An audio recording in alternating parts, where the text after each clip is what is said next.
There is a particular kind of silence that settles over the Texas plains in late October. Not peaceful, not restful, but waiting.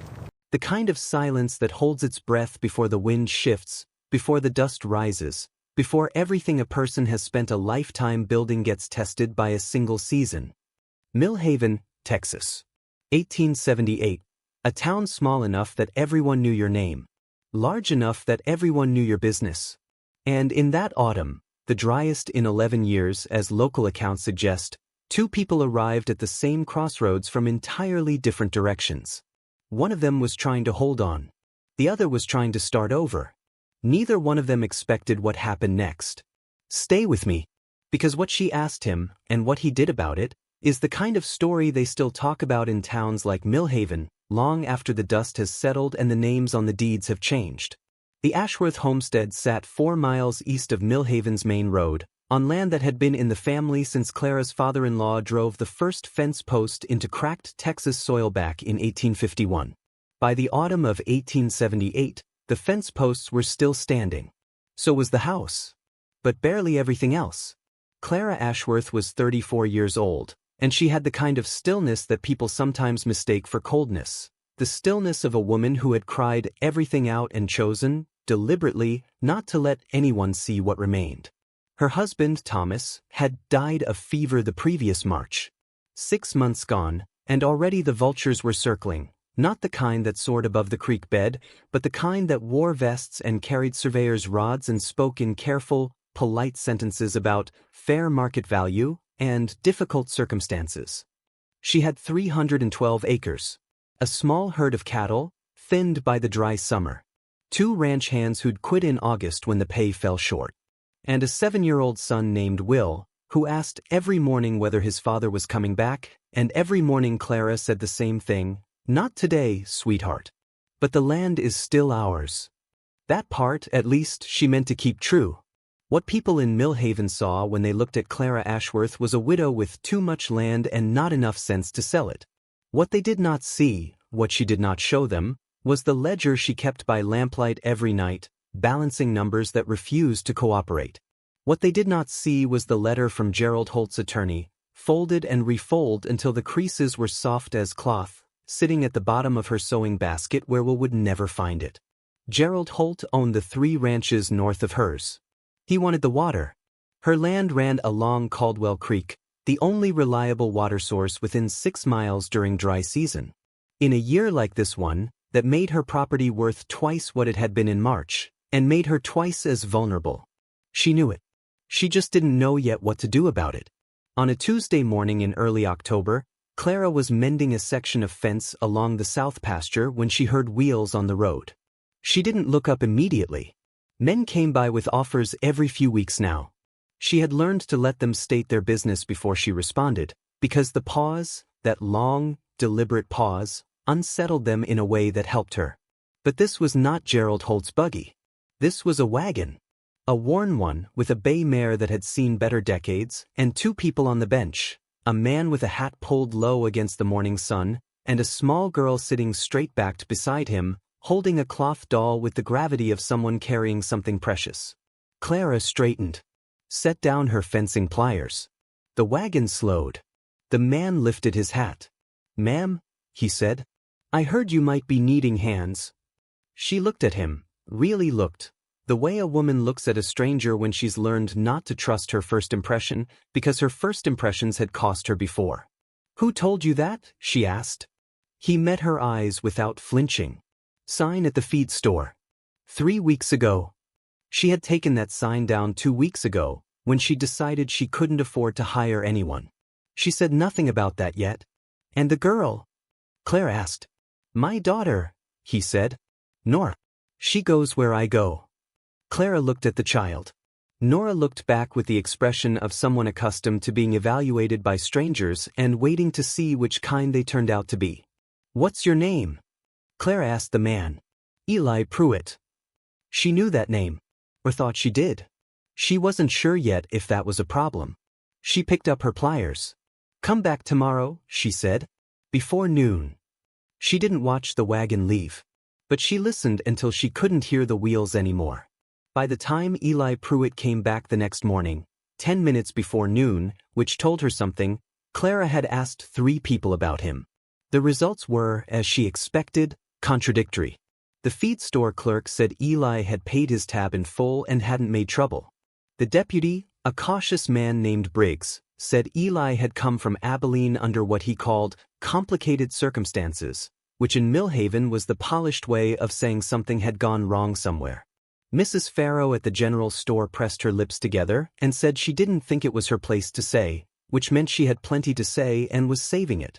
What Clara pieced together, across those 3 conversations, was this: Eli Pruett had been a ranch foreman in Abilene. A good one, by most accounts. Then his employer, a cattle baron named Doss, had accused him of stealing. The case had gone before a justice of the peace. Eli had been acquitted. But acquittal, in a small western town in 1878, was rarely the end of the story. It was usually just the beginning of a different kind of sentence. He'd left Abilene with his daughter and a wagon and not much else. Clara had thought about all of this for a long time the previous evening, sitting at the kitchen table after Will was asleep. She had thought about risk, about reputation, about what it looked like to hire a man the county over had questioned, even if the law had cleared him. Then she had thought about the letter from Gerald Holt's attorney, about the water rights, about the winter coming and no hands on the ranch and a ledger that did not lie. She made her decision before the coffee finished brewing. When Eli arrived, he tied the mare to the post by the front gate and came up the path alone. Nora was in the wagon with her doll and a book, reading with the focused composure of a child who had spent a great deal of time learning how to wait. Clara met him on the porch. She did not offer coffee. Not yet. There would be time for that if the conversation went well. "I know about Abilene," she said, before he could speak. Eli didn't look away. He didn't shift his weight or drop his chin. He just nodded once, a slow nod that said, "I figured as much, not I'm ashamed." "Then you know I was cleared," he said. "I know what the record says." And I've been lied to by men with clean records," she said. "And told the truth by men the town didn't trust. So the record doesn't settle it for me either way." He studied her. "What does settle it?" "That," she said, and nodded toward the wagon, toward Nora. "A man who brings his daughter to a job interview isn't hiding much." Something moved across his face, not quite a smile, but the thing that lives in the same country as one. "She doesn't have anywhere else to be," he said. "Neither do I," Clara replied. "So let's talk about what I actually need." She told him the basics: the ranch, the cattle, the 2 missing hands, the dry season, the fence sections that needed work before the cold came in. She told him about Will. She did not tell him about Gerald Holt. Not yet. Eli listened without interrupting. He asked 3 questions, all practical, about the well depth, the condition of the corral posts, and whether the cattle had been checked for screwworm before summer ended. They were the right questions. She noticed that. "The pay is modest," she said. "I won't pretend otherwise." "I'm not asking for much," he said. "What are you asking for?" He looked at her steadily. "A fair start," he said. "Same as everybody wants." She was quiet for a moment. The wind came across the south pasture and lifted the edge of her apron. "I'll tell you what I need tomorrow," she said. "All of it. If you still want the work after that, you're hired." She turned and went inside. She didn't ask him to wait. But she heard his boots on the porch step as he settled in to do exactly that, patient, unhurried, like a man who had learned that some things were worth sitting still for. The next morning, Clara poured 2 cups of coffee. That, in itself, was a statement. She set one on the kitchen table in front of the empty chair and stood with hers by the window, watching the sunrise press gold across the pasture. Eli came in from checking the horses. She had told him he could use the small barn, and he read the table correctly, took the chair without making a fuss about it, and waited. She turned from the window. "I'm going to tell you something I haven't told anyone in this town," she said. "And I need you to understand that what I'm about to ask you is not a simple thing." "All right," he said. She set down her cup and reached into her apron pocket. She pulled out the letter, Gerald Holt's attorney's letter, the one with the fold lines soft as cloth, and placed it on the table in front of him. He read it. His expression didn't change, but his jaw tightened in a way she recognized. The tightening of someone who has seen this kind of maneuvering before and knows exactly how dangerous it is. He's claiming your water access violates a boundary condition in the original deed, Eli said. That's what his attorney says. Is it true? No, Clara said. But that doesn't matter if I can't prove it in front of people who'll believe me. She sat down across from him. This was the part she had rehearsed. She had said it to herself 3 times the previous night, testing the words, deciding if she could actually speak them aloud to a man she had known for 2 days. Gerald Holt has spent 6 months watching me fumble, she said. Every meeting at the land office, every negotiation at the feed store, every time I've had to stand in a room full of men and make a decision, he's been in the corner, watching. Waiting for me to look uncertain. Waiting for me to defer. Waiting for me to do exactly what a widow is supposed to do, which is decide this is all too much and sign the paper. But you haven't, Eli said. Not yet. She folded her hands on the table. Here is what I need, Mr. Pruett. I need a ranch hand. The fences, the cattle, the corral, all of that is real and I need it done. But that's not the unexpected part. He waited. I need someone to help me learn how to walk into a room and make those men take me seriously before I open my mouth, she said. I need to understand how they think, how they read weakness, how they talk when no women are present. I need someone who has been on that side of the room, the side where decisions get made, to help me understand what I'm missing. The silence stretched. You want me to teach you how to negotiate like a man, he said slowly. No, she said. I want you to help me negotiate like me, but without the disadvantages they keep finding. He picked up his coffee cup, set it down again without drinking.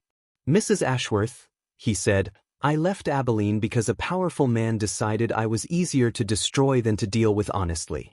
I know what it feels like to stand in a room where the decision has already been made, and you're just the last one to find out. Then you understand what I'm up against. I do. Will you help me? He looked at her for a long moment, not with pity, not with condescension, not with the particular expression men in this county had been giving her since March, the one that said poor thing all alone. He looked at her the way someone looks at a problem they respect. Yes, he said. But I'll need you to listen when I tell you something you don't want to hear. I'm not paying you to tell me what I want to hear, she said. Good. She picked up her cup. We start Monday. What neither of them said, what neither of them had words for yet, was that something shifted in that kitchen, in the space between 2 coffee cups on a plain wooden table. Not romance. Not yet. Something quieter and more durable. The recognition of one person by another, across all the distances that were supposed to keep them apart.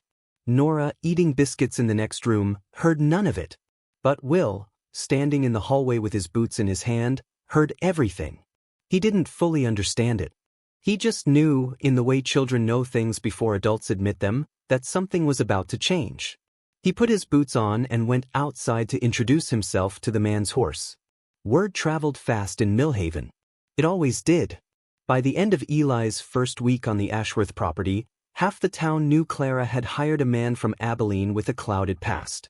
By the end of the second week, the other half knew, along with embellishments that grew with each retelling, as local memory often does. At Farrow's General Store on a Saturday morning, Mrs. Holt, Gerald's wife, a woman who wore her husband's ambitions as naturally as she wore her good Sunday hat, said it plainly in front of 6 other women.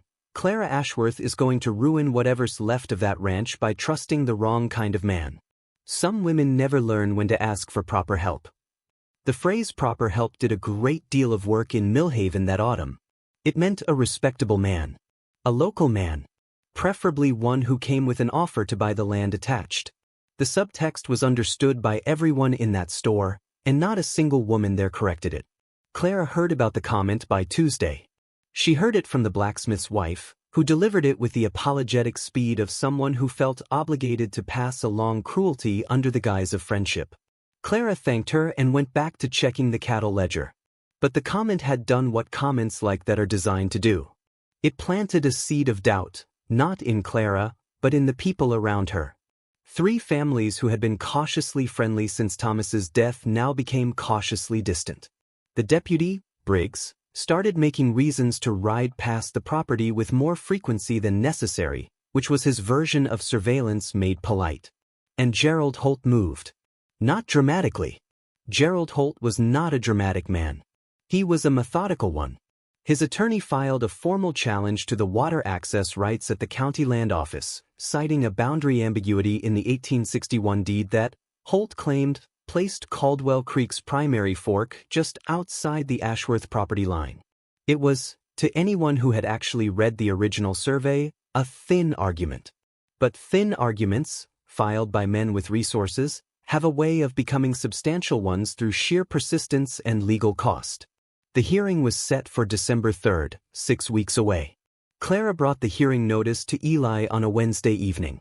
They had developed a habit by then.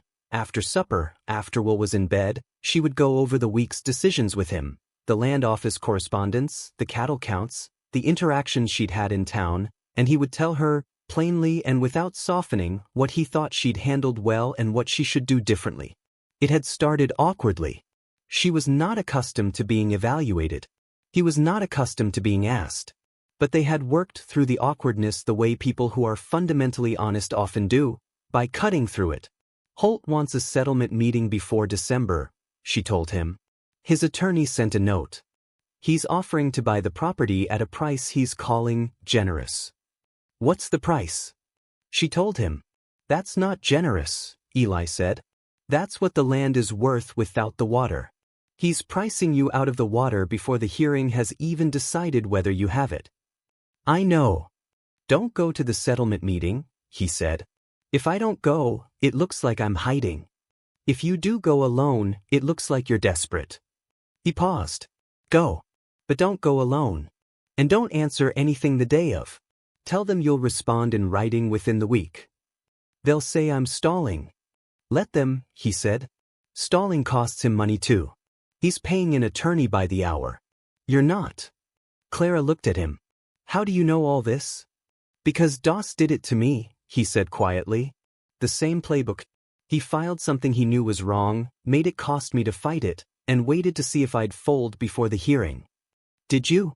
No. And he lost. The pause. But I lost Abilene anyway. The lamp between them cast a warm, narrow light. Outside, the wind was picking up, the dry kind that came in October off the flatlands, carrying nothing with it, promising nothing either. This time it'll be different, Clara said. She didn't say for both of us. She didn't need to. He didn't respond right away. When he did, it was quiet enough that she almost missed it. It had better be, he said. Chapter 5. The night she almost left November arrived cold and unforgiving. The cattle losses had been worse than Clara's first estimate.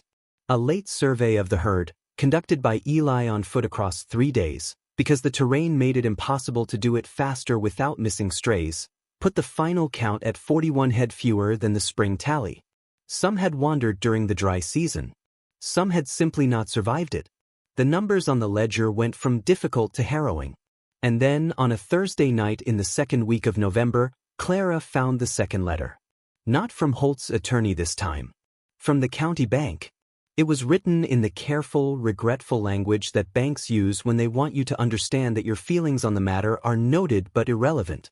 The property loan Thomas had taken out in 1876, a loan Clara had known about in general terms but had not known the specific repayment schedule of, because Thomas had managed that, because that was how things had been done, was overdue. Significantly overdue.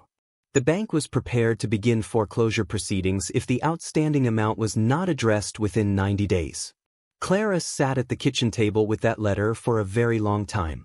Will was asleep. The house was quiet in the way that empty houses are, not peaceful, but hollow. She thought about selling. She let herself think about it completely and honestly, the way she had not allowed herself to before. She thought about what it would mean to take Holt's offer, to load Will and her belongings into a wagon, to go somewhere with fewer ghosts and fewer creditors and a new name that nobody had already decided the meaning of. She thought about what Thomas had wanted for this land. She thought about what she wanted. She was not always sure those were the same thing. She was still sitting there when she heard Eli's boots on the porch, checking the horses one last time before he turned in, the way he did every night without being asked. He saw the light under the door. He knocked once. Clara? She had not given him permission to use her first name. He had started doing it sometime around the end of October, and she had not corrected it, and now it sounded simply like the truth. "Come in," she said. He looked at her face first, then the letter on the table. He didn't ask. He sat down in the chair across from her, Thomas's chair, the one Will sometimes climbed into on Sunday mornings, and waited. She pushed the letter toward him. He read it. His face did not change, but she had learned to read the things that didn't show on Eli Pruett's face. The slight tension at the corner of his mouth. The deliberate steadiness of his breathing. 90 days, he said. Yes. What's the outstanding amount? She told him. He was quiet for a moment. Can you raise it? Not from the ranch. Not in 90 days. She folded her hands. I've been trying to think of another way. I can't find one. Are you thinking about Holt's offer? I'm thinking about all of it, she said. All the options. Including the ones I don't want. He nodded slowly.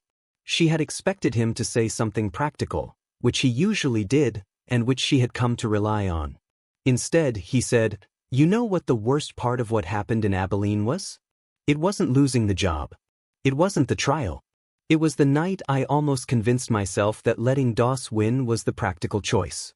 That Nora needed stability more than she needed to see her father fight for what was right. What stopped you? Claire asked. Nora, he said, simply. She asked me what we were going to do. And I realized that what I said next, how I answered that question, was going to be part of who she thought her father was for the rest of her life. Clara looked toward the hallway, toward the room where Will slept. Stay until December, Eli said. Don't decide tonight. The hearing is 3 weeks away. Let's see what the land office says before you hand that man anything. And if the hearing goes badly? Then you'll have more information than you have right now. That's not nothing. She picked up the bank letter, folded it, put it back in the envelope. I'm not deciding tonight, she said. Good. He stood, pulled his hat from the peg by the door. The south fence needs the last 2 posts reset before the freeze, he said. I'll get it done tomorrow.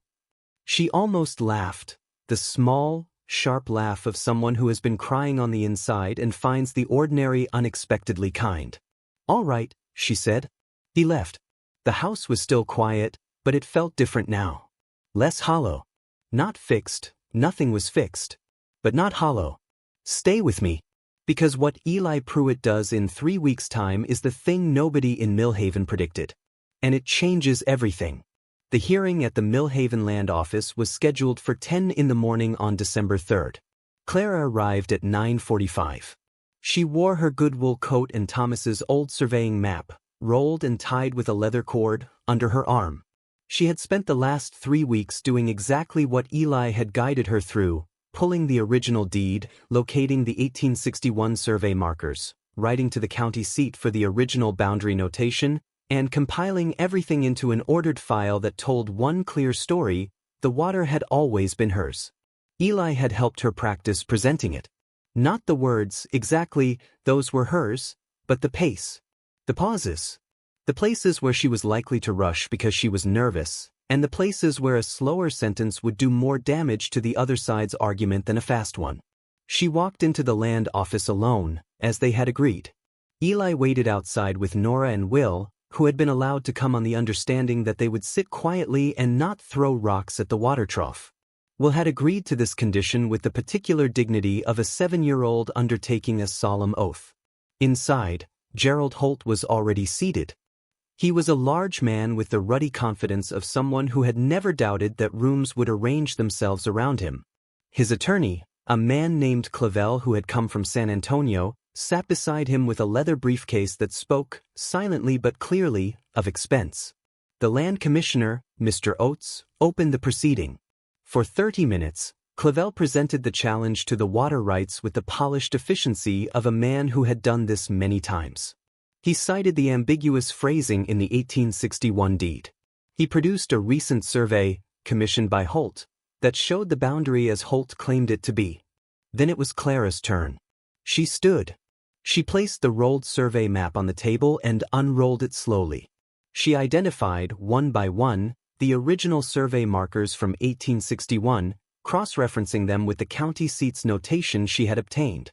She showed, step by methodical step, that Holt's recent survey had used a different baseline point, one that had been established after the original deed, in a county road realignment in 1869, and which had no legal standing in a boundary dispute that predated it. She did not raise her voice. She did not apologize for taking time. She did not look at Gerald Holt. When she finished, the room was quiet in the way rooms get quiet when the math has been done and the answer is clear. Mr. Oates looked at Clavel. Do you have a response to the baseline point? Clavel looked at his papers. He looked at Holt. He looked back at the map. He did not have a response to the baseline point. The hearing was recessed for deliberation. Clara walked outside. The December air was sharp enough to make her eyes water, which was convenient, because she was not going to let anyone watch her react to what had just happened in there.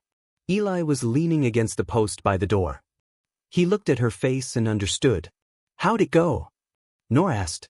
Well, Clara said. Will looked between Clara and Eli with the radar of a child reading the emotional weather of adults. Does that mean we keep the horses? He asked. Yes, Clara said. That means we keep the horses. It was at that moment, not inside the land office, not over a kitchen table, not in any of the quiet evenings that had built up between them over 2 months, but here, in the cold December air outside the Millhaven land office, with 2 children watching and the whole street available to see, that Eli Pruett did the thing nobody expected. He didn't say anything. He reached out and took her hand. Not a gesture of triumph. Not a gesture of romance, exactly. A gesture that said, I saw what you just did. And I want you to know I saw it. She didn't pull away. 3 people on the main street of Millhaven witnessed it. By evening, everyone knew. By morning, the interpretation had already begun. But Clara was done letting Millhaven write her story. She was writing it herself now. Mr. Oates issued his ruling on December 10th. The water rights remained with the Ashworth property. The original 1861 deed, the county notation, and the baseline point analysis were sufficient to dismiss Holt's challenge. Gerald Holt's attorney advised against appeal. Gerald Holt, according to local accounts, did not take this advice immediately, but eventually, in January he did. The town of Millhaven processed this outcome the way small towns process anything that contradicts their expectations, slowly, defensively, and eventually with a kind of grudging revision of the official story. Mrs. Holt, at Farrow's General Store, said nothing further about the matter publicly, which was, in its own way, the loudest statement available to her. Mrs. Farrow herself, who had pressed her lips together on the subject of Eli Pruett back in October, now spoke of Clara with the warm authority of someone who had believed in her all along. Deputy Briggs stopped finding reasons to ride past the Ashworth property. The bank, presented with a partial payment plan Clara had arranged, using the winter cattle sale and a modest loan from her sister in San Antonio, accepted the terms without further correspondence about foreclosure. The 90 days passed. The property did not.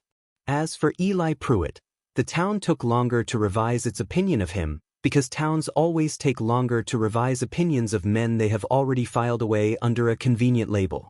But certain things are hard to argue with. The south fence was repaired. The corral was rebuilt to a standard that the cattleman who came to buy from Clara in January commented on without knowing who had built it. The ranch, by all practical measures, was functioning. And Nora Pruett had begun attending the Millhaven schoolhouse. Her teacher, Miss Hale, sent a note home after the first week saying Nora was the most diligent reader in the 3rd-year class and asked whether she had always been homeschooled. Eli had written back a brief, careful note. Clara had read it before he sent it and suggested one small change in wording. He had taken the suggestion. These things accumulated. They always do.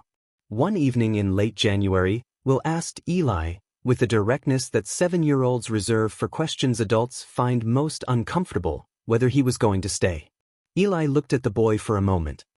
That depends, he said, on whether I'm wanted. Will looked toward the kitchen, where Clara was making supper. She doesn't say things she doesn't mean, he offered. I've noticed that, Eli said. So, Will said, with great logical finality, you should probably ask her. The conversation that followed, between Clara and Eli, on the porch of the Ashworth homestead on a cold January evening, was not recorded. Whatever was said between them was theirs.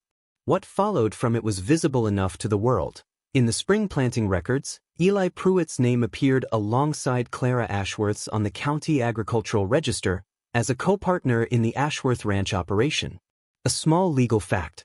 An enormous one. The land was still hers. It always would be. But now she was not carrying it alone. That was not a small thing. In Millhaven, in 1879, it was not a small thing at all. The Texas plains in springtime are a particular kind of beautiful, not the soft beauty of a painting, but the stubborn beauty of something that has endured a hard season and kept its color anyway. By April of 1879, the Ashworth Ranch had made it through the worst year in recent memory. The water still ran along Caldwell Creek. The cattle count was rebuilding. Will Ashworth was learning to ride a horse under the patient instruction of a man who had decided, quietly and without announcement, that this was where he belonged. And Nora Pruett, who had spent most of her young life sitting straight-backed on a wagon bench, holding her doll with the gravity of someone who understood that everything was temporary, had planted a small garden along the south side of the house. Nothing grand. Tomatoes and some herbs, and a row of sunflowers that she tended every morning before school with a seriousness that made Clara's chest ache in the best possible way. This is the thing about the West that the easier stories get wrong. They make it about the big gestures, the showdown, the declaration, the dramatic rescue. But the real story of the frontier is quieter than that. It is the fence post set correctly so it holds through the freeze. It is the ledger that finally balances. It is the morning when a woman wakes up and realizes that the land she almost lost is still there, and that she did not lose it alone. Clara Ashworth was not a woman who had been saved. She had never needed saving. What she had needed, what she had been right to ask for, even when it cost her pride to ask, was a partner who understood the weight of what she was carrying and chose to stand beside it, rather than take it from her. And Eli Pruett, a man who had come to Millhaven with nothing but a worn wagon, a daughter, and a reputation the county over had tried to define for him, had found, in the choosing of that particular woman and that particular piece of Texas ground, the fair start he had asked for at the gate in October. Neither of them would have called it simple. Neither of them would have called it easy. They would have called it real, and in the West, in 1879, real was the highest compliment available. The story of the Ashworth Ranch, as local memory tells it, is not the story of a widow who was rescued or a drifter who was redeemed. It is the story of two people who made an unexpected request of each other, help me, trust me, stay, and honored it. That is the kind of love the West made possible when it made it at all. Not the easy kind. The kind that survives the dry season. The kind that keeps